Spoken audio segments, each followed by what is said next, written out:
পানি এই সমস্ত সাগরে, নদী, নালায়, খালে, বিলে, পুষ্করিণীতে ভরে আছে। এটা আমি পৃথিবীর কোন মানুষের ক্যালকুলেশনের কথা বলছি না, এটাই হলো ইসলামিক থিওরি। ইসলাম আমাদেরকে কথা বলেছে। বাইতুল্লাহ শরীফের দিকে আপনি পিঠ করলে যেমন বেয়াদবি, আপনার মসজিদটাও আল্লাহর ঘর, বাইতুল্লাহ আল্লাহর ঘর, এটাও আল্লাহর ঘর। সেই আল্লাহর ঘরের উন্নতির জন্য আজকের জলসা খেলনা নয় যে একটা বক্তা 25,000 টাকা দিয়ে আসছে, 2 ঘন্টা তার বক্তৃতা শুনে নেব, ঝামেলা শেষ। তারপরের দিন সকাল থেকে যেমন দাঁড়িয়ে মুততেছি, মুতবো, মুতে পানি নিই না, নেব না, নামাজ পড়ি না, নামাজ পড়বো না, যেমন গত বছর রমজানের রোজা রাখিনি, এবছর রাখবো না। মাঝখান থেকে 25,000 টাকা চলে গেল, কি 30,000 টাকা চলে গেল, মসজিদটা পড়ে থাকলো। এটা না, আমার আল্লাহ আমাকে আপনাকে যা দিয়েছে, খোদার কসম কিয়ামতের কঠিন দিনে আল্লাহর সামনে দাঁড়িয়ে প্রতিটি মুহূর্তের হিসাব দিতে হবে। খেলনা নয়। আপনার প্রতিটি সেকেন্ড আপনি কোথায় কাটিয়েছেন, কার প্রেমে কাটিয়েছেন, আপনার প্রেমিককে কে, আপনার ভালোবাসার লোক, আপনার জীবনটা কার ভালোবাসায় কেটেছে, আপনি কাকে ভালোবাসেন? আল্লাহকে। আল্লাহ হলো তিনি যিনি আমাকে আপনাকে মায়ের পেট থেকে একটা মানুষের পুতুল করে জীবন দিয়ে পৃথিবীর জমিনে পাঠিয়েছে। আজকের পয়সাওয়ালা, গাড়িওয়ালা, বাড়িওয়ালা, শক্তিওয়ালা, গায়ে শক্তি আছে, বাহুতলায় শক্তি আছে, উরুতে শক্তি আছে, পায়ে শক্তি আছে, জবানের শক্তি আছে, নজরের শক্তি আছে, আল্লাহকে ভুলে গেলে। কোথায় ছিলে তুমি একবার ভাবনি? বয়স কত তোমার? না, আমি 1990 খ্রিস্টাব্দে জন্মগ্রহণ করেছি। জানুয়ারি মাসের 30 তারিখের রাত 10টার সময়, ওখান থেকে হিসাব করে দেখছি আমার বয়স হলো 40 কি 35। আমি প্রশ্ন করছি, শক্তির গরম, যুবকত্বের গরম, যে আমি যুবক, টাকার গরম, গাড়ির গরম, বাড়ির গরম।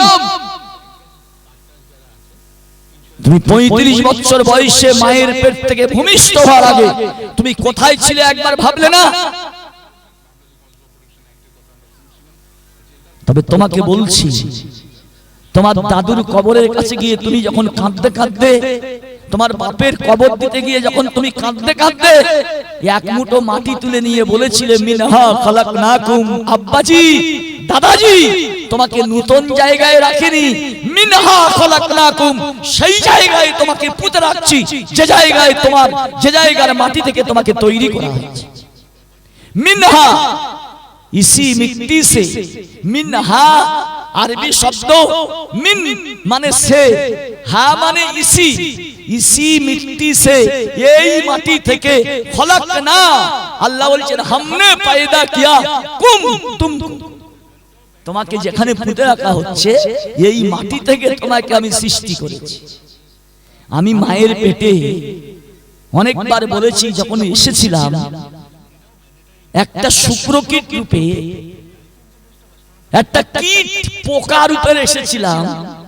আমার ওই শুক্রকীট কিংবা আমার ওই নাপাক অপবিত্র পানির সঙ্গে আমার আল্লাহ আমার কবরের জায়গার মাটিটা মিশিয়ে দিয়েছে। মায়ের পেটে এসেছি, আল্লাহ কবর ঠিক করে দিয়েছে, ওখানে যাবি, কবরের কথা ভুলবি না। হাদিস বলছি আপনাদের কাছে। এই মুস্তান, মায়ের পেট থেকে তোকে আমি এনেছি, তোর কবরটা কোথায় হবে নির্ধারিত হয়ে গেছে। তুই মনে করিসনি যে তুই মরে গেলে তোর দাদা বলবে, তোর ভাই বলবে, তোর ছেলে বলবে আব্বার কবরটা কোথায় হবে বলো দেন?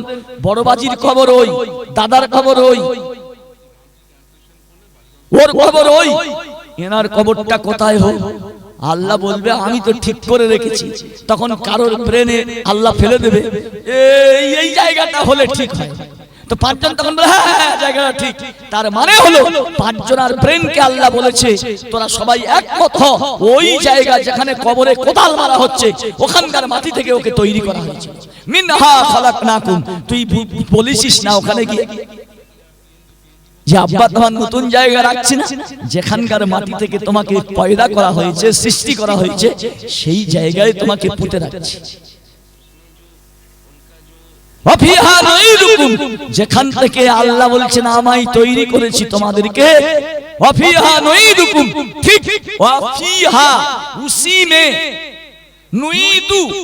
সেই জায়গায় তোমাকে পুঁতে রাখছি। তবে এই পর্যন্ত খেলা শেষ না। মায়ের পেটে যেমন তুমি ছিলে না, মায়ের পেটে তোমাকে এনেছিলাম, মায়ের পেটে কোনো চিহ্ন ছিল না, তুমি মরে গেলে মাটির সঙ্গে তুমি বিলীন হয়ে যাবে, তোমার কোনো অস্তিত্ব চিহ্ন থাকবে না। কিন্তু আমি আল্লাহ ওয়ামিনহা নুখরিজুকুম, ওই জায়গার মাটি থেকে নুখরিজু, আমি তোমাকে তুলবো, নুখরিজু তুলবো, উঠাবো, কুম তোমাকে, তারাতান উখরা, তারাতান মানে হলো দ্বিতীয়বার, তারাতান মানে হলো উখরা, উখরা মানে দ্বিতীয়, আর তারাতান মানে বার, দ্বিতীয়বার তোমাকে ওই জায়গায় থেকে তুলবে।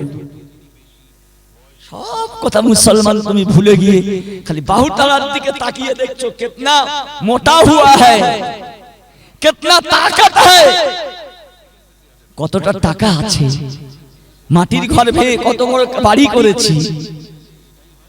সব ছেড়ে দিয়ে তোমাকে চলে যেতে হবে কার কাছে জানো? যাকে তুমি বৃদ্ধাঙ্গুলি দেখাচ্ছ, লেজ লাচ্ছ, হামকো পাকড়নে ওয়ালা কোই নেই, হাতি ঘোড়া সব তলিয়ে গেছে, ছাগল যদি বলে কত জল ভুল হবে। ফেরাউন চলে গেল, সাদ্দাত চলে গেল, হামান চলে গেল, কোটিপতি চলে গেল, লাখপতি চলে গেল, সম্রাট চলে গেল, রাজা ধীরাজরা চলে গেল, সব চলে গেছে। তোমার মুস্তানিও থাকবে না, তুমিও একদিন চলে যাবে। একটু মরণের পরের চিন্তাটা করো না। 170 ঘর গাজীপাড়ার ভাইরা, আমি গতবারে ওই গাজীপাড়ায় জলসা করলাম কয়েকদিন আগে, ওই গাজীপাড়ায়, কাশীপুর গাজীপাড়া। গাজী শব্দটা নিশ্চয় আপনাদের কোন পূর্বপুরুষ গাজী তাকেই বলে ধর্মীয় যুদ্ধে জয়লাভ করে যে ফেরে তাকে বলে গাজী। তাহলে আপনাদের শরীরে আছে যোদ্ধার রক্ত, যোদ্ধা, আপনারা বীর মুজাহিদ। বাড়িতে বসে থাকলেন, বিবি বাচ্চা ছেলে পুলে স্ত্রীপুত্র পরিবার পরিজনদের মহব্বতের আকর্ষণে বাড়িতে জমে বসলেন। প্রত্যেকদিন তো জলসা হয় না, আল্লাহ আয়নাটা তুলবে। আমার মনে হয় এরা ভিডিও করছে কি জানি না, এই ভিডিওই দেখাবে। গজল লাইটে কত জমেছিলে, বামনগাজী ঘোড়া চড়া হয়েছিল, যাত্রা হয়েছিল, তারের পুতুল নাচ হয়েছিল। এই বেঈমান মুসলমান সেখানে কতজন ছিলেন, কত আগ্রহে, কত আনন্দে সেখানে রাত কাটিয়েছে। আজকের একটা মসজিদের জলসা,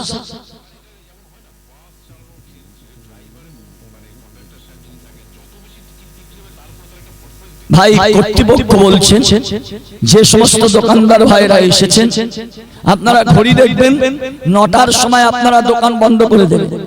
যদি কর্তৃপক্ষ আপনাদের দেখে যে দোকান খোলা রেখেছেন, তাহলে কিন্তু এনাদের একটা রিপাবলিকান কার্ড আছে, লাঠি সোটা নিয়ে যাবে, দোকান ভেঙে ছড়িয়ে মরিয়ে দেবে। তখন বলবে ও বাবারে হাবারে বাবারে বাবারে কি হয়ে গেল, আগে থাকতে সাবধান করে দিচ্ছি। যাক, আমি আপনাদের কাছে যে কথা বলছিলাম, বুকটা একটু কাঁপে না? আমার আল্লাহ বলছেন ইয়া আইয়ুহাল ইনসানু মা গররাকা বিরাব্বিকাল কারীম। কার ধোঁকায় পড়েছো? বিবির ধোঁকায়, বাচ্চার ধোকায়, টাকার ধোকায়, জওয়ানির ধোকায়, শক্তির ধোকায়। কে তোমাকে ধোকা দিয়েছে? ইয়া আইয়ুহাল ইনসান মা গররাকা বিরাব্বিকাল কারীম। যে আল্লাহ তোমাকে পৃথিবীতে পাঠালো সেই আল্লাহকে ভুলে কার ধোকায় পড়েছো তুমি? আল্লাযী খলাকাকা ফাসাওয়াকা ফাআদালাকা। আমি কি সেই আল্লাহ নই যে তোমাকে সৃষ্টি করেছি, তোমাকে সুবিন্যস্ত করেছি, তোমাকে পরিপূর্ণ সুন্দর একটা কাঠামো দিয়ে তৈরি করেছি? সে আল্লাহকে ভুলবেন না। আল্লাহর হাতে আমাদের সব কি বাঁধা। আমি অনেকবার বলেছি, কেউ মারা গেলে হঠাৎ আমরা বলে দিই ইন্না লিল্লাহ। ইন্না মানে কি? নিশ্চয়ই আমরা সবাই। ভালো করে শুনে নেন, আরবি ভাষায় ইন্না মানে হলো নিশ্চয়ই আমরা সবাই, লিল্লাহ আল্লাহ। আমরা আমাদের নয়, বিবির নয়, বাচ্চার নয়, ছেলের নয়, মেয়ের নয়, টাকার নয়, পয়সার নয়, বিল্ডিং এর নয়, গাড়ির নয়, বাড়ির নয়, নেতার নয়, নেত্রীর নয়। ইন্না লিল্লাহ নিশ্চয়ই। তার মানে আমার এই কথার মধ্যে সন্দেহ নেই যে আমরা সবাই আল্লাহ। যে আল্লাহর আমরা, ওয়া ইন্না ইলাইহি রাজিউন, সে আল্লাহর দিকে, ওয়া ইন্না নিশ্চয়ই, ওয়া ইন্না ইলাইহি সেই আল্লাহর দিকে, ইলা মানে দিকে, হি মানে ওহা, ওহার দিকে, রাজিউন প্রত্যাবর্তন করতে হবে। সে আল্লাহর দিকে ঘুরে ফিরে ফের দেখে হবে। ঢেকি যত দল খাও না কেন, ঘরে এসে তোমার পড়তে হবে। পৃথিবীর কোন ক্ষমতা তোমাকে আল্লাহর ধরা থেকে বাঁচাতে পারবে না। ইন্না বাতশা রাব্বিকা লাশাদীদ। আল্লাহ ধরলে পৃথিবীর কোন ক্ষমতা তোমাকে রক্ষা করতে পারবে না। হ্যাঁ ঠিক আছে, শক্তি যেটা পেয়েছো ওটা আমি দিয়েছি না। শক্তি যেটা পেয়েছো ওটা আমি দিয়েছি। আমি আমিনুদ্দিন, আল্লাহর কসম আপনারা দেখেন অন্তত 5-7 বার এমন অবস্থা হয়েছে আমি নিজেই ভেবেছি, চোখ থেকে পানি ঝরছে। এই মনে হয় আমার মৃত্যু হয়ে যাবে, এই মনে হয় আমার মৃত্যু হয়ে যাবে। বাড়িতে থাকতে অপারেশন তখন হয়নি, বাড়িতে কান্নাকাটি পড়ে গেছে, দম আসছে আসছে। 5 থেকে 7 বার সেলাইন চলছে। এইরকম পরিস্থিতি।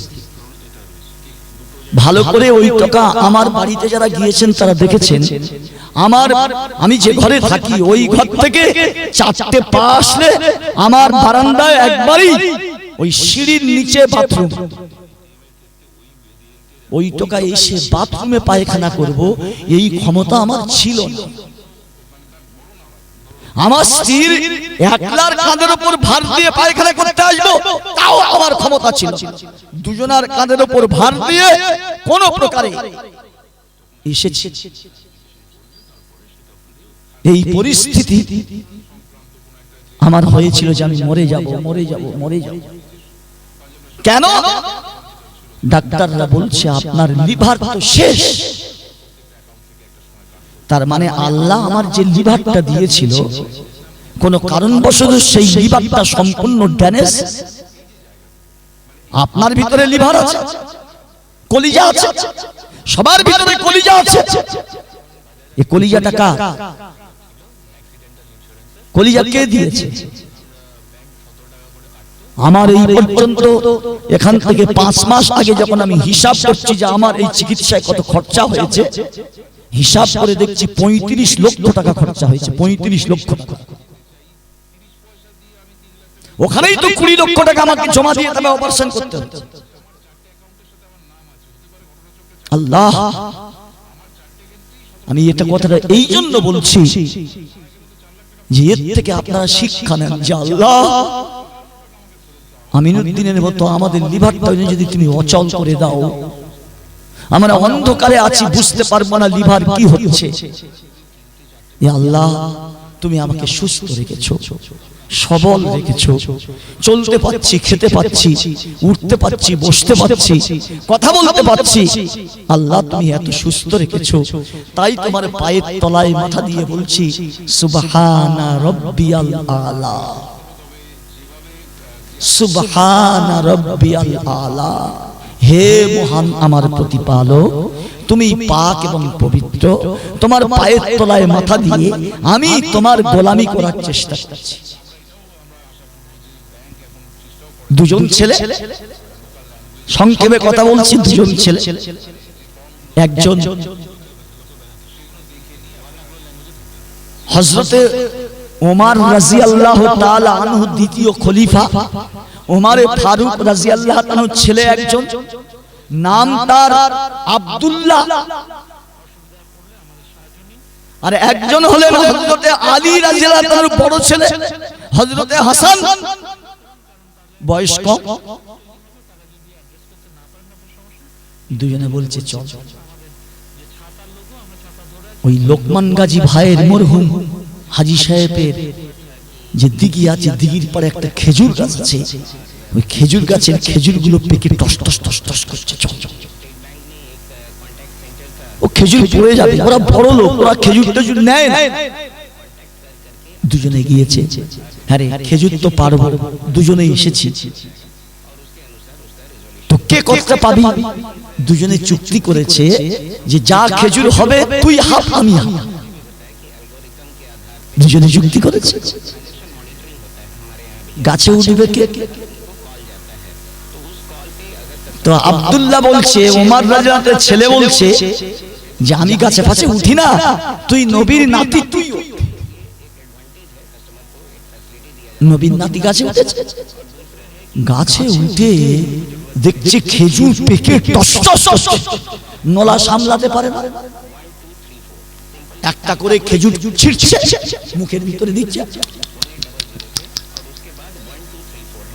একটা খেজুর ছিঁড়ে নিচে দেয়, একটা খেজুর গালের ভিতর দেয়, আর একটা খেজুর, আর দুটো খেজুর ছিঁড়তে ছিঁড়তে দুটো খেজুর খেয়ে ফেলছে, দুটো খেজুর নিচে দিয়েছে। আব্দুল্লাহ নিচে থেকে দাঁড়িয়ে বলছে, ভাই তুই এ কি করছিস? আলোচনা হলো যা খেজুর হবে তুই হাফ আমি হাফ, তা তুই খেয়েই তো পয়সা দিচ্ছিস।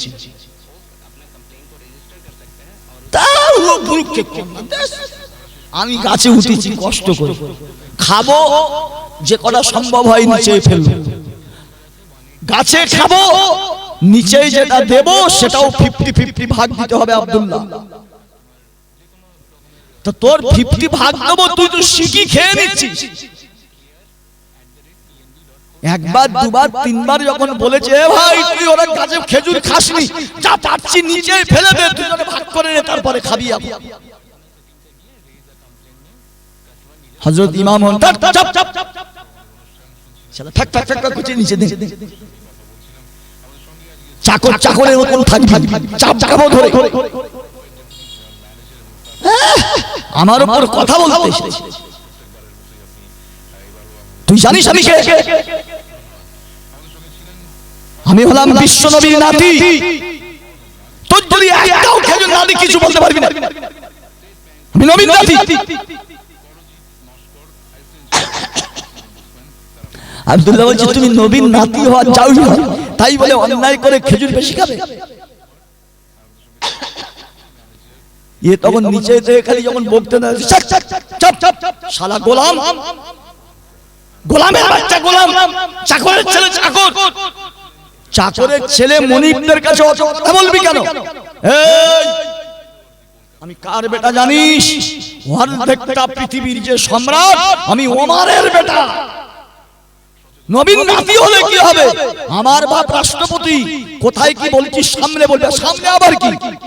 তুইও চাকর, তোর বাপ আমাদের চাকর, চাকর চাকরের মতন থাকবি, মনিবের উপর কথা বলবি না। আব্দুল্লাহ ইবনে ওমর বলে, খাজুরির নিকুচি করে, শালা রাষ্ট্রপতির ছেলেকে এত বড় কথা বলবি আর আমি মেনে নেব? চললাম, রইল তোর খেজুর, আমি চললাম। ভালো করে শুনবেন, কঠিন কথা বলছি। বাপের কাছে গিয়ে বলছে, আব্বা তুমি তো পৃথিবীর রাষ্ট্রপতি। বলছে, হ্যাঁ অবশ্যই, আমিরুল মুমিনিন, খলিফাতুল মুসলিমিন। কিন্তু নবীর নাতি আমাকে এত বড় একটা গালি দিয়েছে, আপনি বিচার করবেন না? এই কি বলেছে? বলছে, আব্বা এ কথা বললে তোমার গা গরম হয়ে যাবে। বলে, আরে কি বলেছে বল। বলছে, নবীর নাতি বলেছে, আমাকে বলেছে, এই গোলামের বাচ্চা গোলাম, আমাকে বলেছে গোলাম, আর ফের বলেছে তোর বাপও আমাদের গোলাম। তাই এত বড় কথা, তোকে গোলাম বলেছে তোর বাপ, আমাকেও গোলাম বলেছে, রাষ্ট্রপতিকে গোলাম বলে, 4 আঙ্গুল ছেলে, গালটা টিপে ধরলে এখন পর্যন্ত দুধের গন্ধ যায়নি, আমিরুল মুমিনিনকে বলছে গোলাম। শোন, ও হলো নবীর নাতি, আর তুই হলো আমার বেটা। ও যদি আমি ওকে জিজ্ঞাসা করি, ও আমার কাছে এসে বলবে, হুজুর আমি বলি, ও তোমার বেটা ফইলে বলছে। যদি ও স্বীকার না করে, তখন তুই মিথ্যাবাদী হয়ে যাবি। সারা পৃথিবীর লোক বলবে নবীর নাতি কোনোদিন মিথ্যা কথা বলে না, ওমারের ছেলে মিথ্যা কথা বলতে পারে। তুই এক কাজ কর, ওর কাছে গিয়ে বলবে, যা তুই যখন আমার চাকর বলেছিস, বাপকে বলেছিস গোলাম, আমাকে বলেছিস গোলাম, বাপের বেটা যদি হোস একটা কাগজে লিখে দে। দৌড়ে গেছে, দৌড়ে গিয়ে বলছে, এই হাসান, 4 আঙ্গুল ছেড়ে বড় বড় কথা বলতে তো বাপ মা শেখায়নি, কাজ শুনে কি কথা বলতে হয়, বড় কথা বলেছো তো, বুকের পাটা আছে, লিখে দিবি যে আমি গোলাম, আমার বাপ গোলাম। উই আবার কোনো সমস্যা, কাগজ পাতায় লিখেছিল কি গরুর ছালে লিখেছিল, কিসে লিখেছিল জানি না। হাসান রাদিয়াল্লাহু তাআলা আনহু একটা লিখে দিয়েছে, আব্দুল্লাহ ইবনে ওমর, তুইও আমার গোলাম, তোর বাপ রাষ্ট্রপতি হলেও নবীর নাতির গোলাম। কোথায় নিয়ে যাবি, নিয়ে যা, বিচার কে করবে দেখব। চলে গেছে। আব্বা বিচার করবে? রাষ্ট্রপতি বলছে, অবশ্যই বিচার করব। কবে হবে? আজকে কি বার? সোমবার, মঙ্গল, বুধ, বৃহস্পতি, শুক্রবার জুমার নামাজে ঘোষণা করে দেব, মদিনার সমস্ত মানুষ শুক্রবার আসরের নামাজ মসজিদে এসে পড়বে। নবীর নাতি এত বড় একটা অপরাধ করেছে, এখন বলবো না, সবার সামনে আমি তাকে শাস্তি কি দিতে হয়, বাপের নাম ভুলিয়ে দেব। খবর, হযরত ওমরকে সবাই চেনে, সাংঘাতিক লোক, শয়তান যার থেকে ভয় করে। সারা পৃথিবীর রাষ্ট্র নেতারা যে ওমরের নাম শুনলে রাতে ঘুম হয় না। লাদেন, লাদেন, লাদেনের কেউ কোনোদিন দেখেনি যে কোনো জলসায় বক্তব্য রেখেছে, কোন মিটিং করে, কোন মিছিল করেছে, কোন সমাবেশ করেছে, কেউ কোনোদিন দেখেনি। অথচ লাদেনের দেখে আমেরিকার রাষ্ট্রপতির এত ভয় হয়ে গেল, হারাম করে ভাত টাত খেয়ে 9টার সময় গিয়ে শুয়েছে কোথায়, মেয়ের ঘরে। 9টার পরে 10টার সময় ওই ঘর থেকে উঠে আবার ছেলের ঘরে যাচ্ছে, 11টার সময় ছেলের ঘর থেকে উঠে আরেকটা ঘরে যাচ্ছে, একটা রাত্রে 7টা বিছানা পাল্টেছে, 7টা। সাংবাদিকরা বলছেন বুশের এত ভয় হয়ে গেল যে লাদেনের এত চেন, আমি কোথায় শুচ্ছি, কোথায় খাচ্ছি, এই লাদেনের কাছে সব খবর আছে। অতএব রাত 9টার সময় আমি মেয়ের ঘরে শুচ্ছি, লাদেন জানতে পারবে যে ওই ঘরে বুশ আছে, এখানে যদি বোম ফেলে দেয়, কিন্তু 9টা থেকে 1 ঘন্টা থাকবো ওদের প্ল্যান করতে করতে, আমি ও ঘর থেকে বার হয়ে অন্য ঘরে যাবো, আমার মারতে পারবে না। এত লাদেনকে ভয় কেন? লাদেনকে এত ভয় কি জন্য? আমি আজকে দুপুরে বলছিলাম, কোরআনের বৈশিষ্ট্য, মাহাত্ম্য, গুরুত্ব, নবীর চরিত্রের মূল্য নির্বোধ মুসলিম যুবকদেরকে বোঝানো যায়নি। আমি ওখানে বলছিলাম, দাদা হুজুর কিবলা আবু বকর সিদ্দিকী রাহমাতুল্লাহ আলাইহি আঙ্গুলে এত বড় একটা পাওয়ার ছিল, সারা ভারতবর্ষের চিকিৎসকরা বলল তোমার আব্বার ব্রেনটা ঠিক করার মতো কোনো চিকিৎসা নেই। ঘুরে ফিরে গেল আবু বকর সিদ্দিকী রাহমাতুল্লাহ আলাইহির কাছে। উনি বললেন একটা টুপি কিনে আনা বাজার থেকে টুপি কিনে আনলো। দাদা হুজুর কিবলা রাহমাতুল্লাহ আলাইহি নিজের শাহাদাতের আঙ্গুল দিয়ে টুপিটাতে লিখে দিল লা ইলাহা ইল্লাল্লাহ মুহাম্মাদুর রাসূলুল্লাহ। এই টুপিটা মাথায় দিবি, খুলবি না। টুপিটা মাথায় দেয়, আস্তে আস্তে আস্তে আস্তে আব্বার মস্তিষ্ক ঠিক হয়ে যায়। 1 মাস যায়, 2 মাস যায়, 3 মাসের পরে বাজি একদম পুরো সুস্থ, আর ভুল বকে না, একদম পুরো পাগলামি সেরে গেছে। পুরো ফ্যামিলি বলছে যে মানুষ তার শাহাদাতের আঙ্গুলে এত পাওয়ার, এত মেডিসিন, এত শক্তি, যে টুপিতে শুধু শাহাদাতের আঙ্গুল বুলিয়ে দেয়, সেই টুপি মাথায় দিয়ে যদি আমার পাগলামি সেরে যায়, সেই ধর্ম, সেই ইসলাম, সেই নবীর চরিত্র, সেই কোরআনী আদর্শ এত দামি, চল আমরা সদল বলে ইসলাম গ্রহণ করব। ভারতবর্ষের জ্বলন্ত ইতিহাস নাম রেখে দিলেন তোমার নাম আব্দুল মুমিন। আমি আজকে দুপুরে বলছিলাম ব্যাককেল মুসলমান বোঝে না কোরআনের পাওয়ার কি, ইসলামের পাওয়ার কি, আল্লাহ নবীর চরিত্রের পাওয়ার কি। এই চ্যাপ্টারে বক্তৃতা আজকের আজ আমার নয়, অবাক হয়ে যাবেন আপনাদের কাছে বলছি। আমার নওজোয়ান বন্ধুরা করে জোরে বলছি, নবীর দামি চরিত্রকে জলাঞ্জলি দিও না, জলাঞ্জলি দিও না। নবী সাল্লাল্লাহু আলাইহি সাল্লামের চরিত্রের মূল্য অনেক বেশি, সে বেশি আপনাদের বলতে পারবো না। জঙ্গলের জানোয়ার বলছে, ও নবীর সাহাবীরা, তোমরা ক্ষুধার্ত না? আমরা জঙ্গলে আছি, তোমরা আমাদের ধরে নিয়ে জবাই করে চামড়া ছাড়িয়ে গোশত টুকরো টুকরো করে রান্না করে খাও। এখানে যারা তোমাদেরকে বলল যে এখানে কোনো খাদ্য হালাল জানোয়ার পাওয়া যায় না, ওই মিথ্যা কথা বলেছে আল্লাহর দুশমনেরা। আমরা তো আছি। সাহাবীদের ডেকে বলছে একজন জঙ্গলের জানোয়ার। কল্পনা করতে পারবেন? এই কথাগুলো আপনাদের অসম্ভব লাগবে, অসম্ভব। ওই টুপি থেকে আঙুল দিয়ে লিখে দেওয়া একটা ইতিহাস বললাম, এই কাছাকাছি ইতিহাস বললাম। আমি আর আগে বাড়ছি না। আমি যে কথাটা আপনাদের কাছে বলতে চাচ্ছিলাম সেটা হলো এই, আল্লাহকে আপন বানান, আল্লাহকে নিজের বানান। আল্লাহর ঘর, এটা আল্লাহর ঘর। আমি অনেকবার বলেছি, ভারতবর্ষের প্রথম মসজিদ কত সালে তৈরি করেছে? কে তৈরি করেছে? আপনি,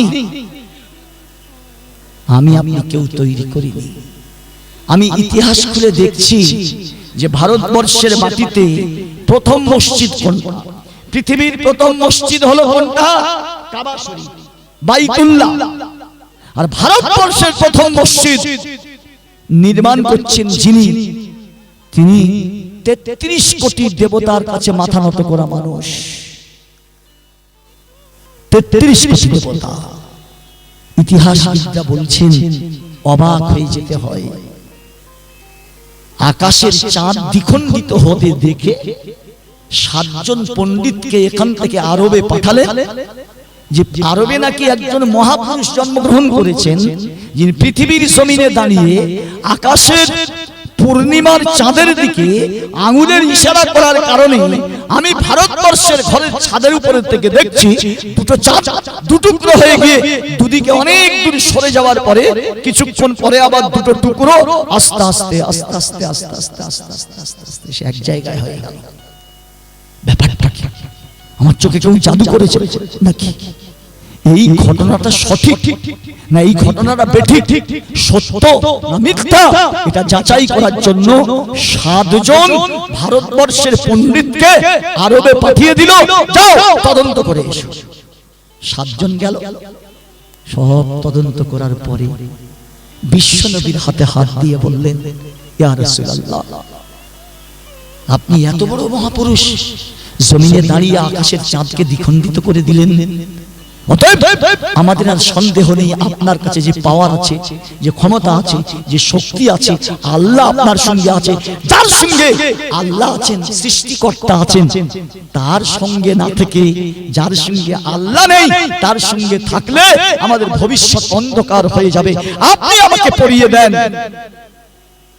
7 জন ফিরে আসলে ভারতবর্ষের বাদশা জিজ্ঞাসা করছে, হ্যাঁ রে খবর কি, সত্যি ঘটনা? বলছে আল্লাহর